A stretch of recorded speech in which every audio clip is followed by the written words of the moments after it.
ನಮಸ್ಕಾರ. ಶತ್ರು ನೀಡುವ ಏಟಿನಿಂದ ಚೇತರಿಸಿಕೊಳ್ಳಬಹುದು, ಆದರೆ ಮಿತ್ರ ನೀಡುವ ಬೆನ್ನಿನ ಇರಿತದಿಂದ ಚೇತರಿಸಿಕೊಳ್ಳುವುದು ಕಷ್ಟ. ನಂಬಿಕೆ ಎನ್ನುವುದು ಉಸಿರಾಟದಂತೆ, ಅದು ಹೋದರೆ ಮನುಷ್ಯ ಬದುಕಿದ್ದರೂ ಸತ್ತಂತೆ. ಆಚಾರ್ಯ ಚಾಣಕ್ಯರು ಹೇಳುತ್ತಾರೆ, ಹಾವಿಗೆ ಹಲ್ಲುಗಳಲ್ಲಿ ವಿಷವಿದ್ದರೆ ಚೇಳಿಗೆ ಬಾಲದಲ್ಲಿ ವಿಷವಿರುತ್ತದೆ, ಆದರೆ ದ್ರೋಹ ಮಾಡುವ ಮನುಷ್ಯನಿಗೆ ಮೈಯೆಲ್ಲ ವಿಷವಿರುತ್ತದೆ. ನಿಮ್ಮ ಜೊತೆ ಇದ್ದುಕೊಂಡೇ ನಿಮ್ಮ ನಾಶಕ್ಕೆ ಸಂಚು ಹೂಡುವವರನ್ನು ಗುರುತಿಸುವುದು ಹೇಗೆ? ಇಂದು ನಾವು ನಿಮ್ಮ ಕಣ್ಣು ತೆರೆಸುವ ಚಾಣಕ್ಯನ 3 ನಂಬಿಕೆ ದ್ರೋಹದ ಕಟು ಸತ್ಯಗಳನ್ನು ತಿಳಿಯೋಣ. ಮೊದಲನೇ ರಹಸ್ಯ: ಅತಿಯಾದ ವಿನಯ ಮತ್ತು ಹೊಗಳಿಕೆ. Too much sweetness. ಚಾಣಕ್ಯರು ಹೇಳುತ್ತಾರೆ, ಅತಿಯಾದ ವಿನಯವು ದ್ರೋಹದ ಲಕ್ಷಣವಾಗಿರಬಹುದು. ಯಾರಾದರೂ ನಿಮ್ಮನ್ನು ನಿಮ್ಮ ಯೋಗ್ಯತೆಗಿಂತ ಹೆಚ್ಚಾಗಿ ಹೊಗಳುತ್ತಿದ್ದರೆ ಅಥವಾ ಅತಿಯಾದ ವಿಧೇಯತೆ ತೋರಿಸುತ್ತಿದ್ದರೆ ಎಚ್ಚರದಿಂದಿರಿ.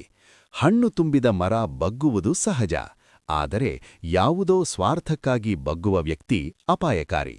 ಜೇನುತುಪ್ಪದಂತಹ ಮಾತುಗಳ ಹಿಂದೆ ವಿಷದ ಹನಿಗಳಿರಬಹುದು. ಯಾರ ಮಾತುಗಳು ಅತಿಯಾಗಿ ಸಿಹಿಯಾಗಿರುತ್ತವೆಯೋ ಅವರ ಉದ್ದೇಶದ ಬಗ್ಗೆ ಸದಾ ಒಂದು ಕಣ್ಣಿರಲಿ. ಎರಡನೇ ರಹಸ್ಯ: ನಿಮ್ಮ ರಹಸ್ಯಗಳ ಮೇಲೆ ಅವರ ಕಣ್ಣು. Curiosity about your secrets. ದ್ರೋಹಿಗಳು ಮೊದಲು ನಿಮ್ಮ ಅತಿ ಆಪ್ತರಾಗಲು ಪ್ರಯತ್ನಿಸುತ್ತಾರೆ. ಚಾಣಕ್ಯನ ಪ್ರಕಾರ ಅವರು ನಿಮ್ಮ ದೌರ್ಬಲ್ಯಗಳು ಮತ್ತು ರಹಸ್ಯಗಳನ್ನು ತಿಳಿದುಕೊಳ್ಳಲು ಅತಿಯಾದ ಆಸಕ್ತಿ ತೋರಿಸುತ್ತಾರೆ. ಅವರು ನಿಮ್ಮ ಶತ್ರುಗಳ ಬಗ್ಗೆ ನಿಮ್ಮ ಅಭಿಪ್ರಾಯವನ್ನು ಕೇಳುತ್ತಾರೆ. ನಿಮ್ಮ ಆರ್ಥಿಕ ಪರಿಸ್ಥಿತಿಯ ಆಳವನ್ನು ಅರಿಯಲು ಪ್ರಯತ್ನಿಸುತ್ತಾರೆ. ಯಾವಾಗ ಅವರಿಗೆ ನಿಮ್ಮ ಪೂರ್ಣ ಮಾಹಿತಿ ಸಿಗುತ್ತದೆಯೋ ಆಗ ಅವರು ಆ ಮಾಹಿತಿಯನ್ನೇ ನಿಮ್ಮ ವಿರುದ್ಧ ಅಸ್ತ್ರವನ್ನಾಗಿ ಬಳಸುತ್ತಾರೆ. ನಿಮ್ಮ ಗುಟ್ಟುಗಳನ್ನು ಯಾರ ಮುಂದೆ ಹಂಚಿಕೊಳ್ಳುತ್ತೀರಿ ಎಂಬುದು ನಿಮ್ಮ ಸಾವನ್ನು ಅಥವಾ ಬದುಕನ್ನು ನಿರ್ಧರಿಸುತ್ತದೆ. ಮೂರನೇ ರಹಸ್ಯ: ಆಪತ್ತಿನಲ್ಲಿ ಬಣ್ಣ ಬದಲಿಸುವವರು. ಕಲರ್ ಚೇಂಜರ್ಸ್ ಇನ್ ಕ್ರೈಸಿಸ್. ಚಾಣಕ್ಯರು ಹೇಳುತ್ತಾರೆ, ಗೆಳೆಯನ ಪರೀಕ್ಷೆಯಾಗುವುದು ಆಪತ್ತಿನಲ್ಲಿ.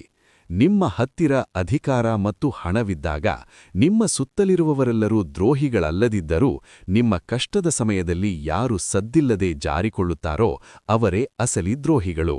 ಅವರು ನಿಮ್ಮ ಶತ್ರುವಿನ ಜೊತೆ ಕೈಜೋಡಿಸಲು ಕ್ಷಣಾರ್ಧ ಸಾಕು. ಯಾರು ಗಾಳಿಯ ದಿಕ್ಕಿಗೆ ತಕ್ಕಂತೆ ಬಣ್ಣ ಬದಲಿಸುತ್ತಾರೋ ಅಂಥವರನ್ನು ಮತ್ತೆ ಎಂದಿಗೂ ನಂಬಬೇಡಿ. ದ್ರೋಹ ಮಾಡುವವನು ಒಮ್ಮೆ ಮಾಡಿದ್ದರೆ ಅವನು ಮತ್ತೆ ಮಾಡಲು ಸಿದ್ಧನಿದ್ದಾನೆ ಎಂದೇ ಅರ್ಥ.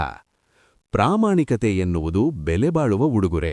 ಅದನ್ನು ಅಗ್ಗದ ಮನುಷ್ಯರಿಂದ ನಿರೀಕ್ಷಿಸಬೇಡಿ. ಚಾಣಕ್ಯನ ಈ ಎಚ್ಚರಿಕೆಯ ಮಾತುಗಳು ನಿಮ್ಮನ್ನು ಸಂಕಷ್ಟದಿಂದ ರಕ್ಷಿಸಲಿ.